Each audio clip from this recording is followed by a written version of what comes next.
ಏನು ಗೊತ್ತಾ ಬಂಗಾರ, good bye my dear favourite person. ಕೆಲವೊಂದು ಗುಡ್ ಬೈ ಅನ್ನೋದು ಹೀಗೂ ಆಗುತ್ತಲ್ವಾ, ಅದು ಸಿಟ್ಟಿಂದ ಬರಲ್ಲ, ಸೈಲೆನ್ಸಿಂದ ಬರುತ್ತೆ. ಇದು ಹೆಂಗಾಗ್ಬಿಟ್ಟಿದೆ ಅಂದರೆ ಹೊರಟೋಗಿರೋ ಟ್ರೈನ್ಗೆ ಟಿಕೆಟ್ ತಗೊಂಡು ನಿಂತಂಗಿದೆ. ವೈ? ಬಿಕಾಸ್ ನೀನು ಆಲ್ರೆಡಿ ಹೊರಟಾಗಿದ್ಯಲ್ವಾ, ಅದಕ್ಕೆ. ನೀನು ಯಾವತ್ತೂ ನನ್ನ ಫೇವ್ರೆಟ್ ಪರ್ಸನ್ ಆಗಿದೆ ಚಿನ್ನ. ನಿನಗೋಸ್ಕರ ನಾನು ಏನು ಮಾಡೋಕ್ಕೂ ತಯಾರಾಗಿದೆ. ಬಟ್ ಏನೋ ಬದಲಾಗಿದೆಯಲ್ವಾ, ಯಾ ಮೇ ಬಿ ದಟ್ಸ್ ಯು. ನೀನು ಬದಲಾಗ್ಬಿಟ್ಟೆ. ನಿನಗೋಸ್ಕರ ಅದೆಷ್ಟೋ ಸಲ ಸೆಲ್ಫ್ ರೆಸ್ಪೆಕ್ಟ್ ಕಳ್ಕೊಂಬಿಟ್ಟಿದ್ದೀನಿ.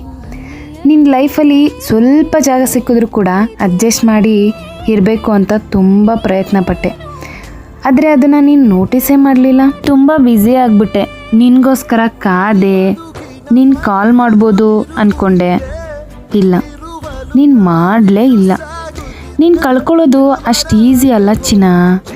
ಅದು ಹೆಂಗೆ ಅನಿಸುತ್ತೆ ಗೊತ್ತೇನೋ ನನಗೆ. ನನ್ನನ್ನೇ ನಾನು ಕಳ್ಕೊಂಡಂಗೆ. ನಾನೇನೋ ರಿವೆಂಜ್ ತಗೋತಿಲ್ಲ ನಿನ್ನ ಹತ್ರ. ಇದು ಕೂಡ ಪ್ರೀತಿನೇ. ನಿನಗೆ ಯಾವುದೇ ರೀತಿ ತೊಂದರೆ ಕೊಡದೆ ನನ್ನ ಪಾಡಿಗೆ ನಾನು ಸೈಲೆಂಟಾಗಿ ಹೋಗ್ತಾ ಇದ್ದೀನಿ ಅಷ್ಟೇ. Goodbye my dear favourite person. Lovely ಬಂಗಾರ. I love you so much ಚಿನ್ನ.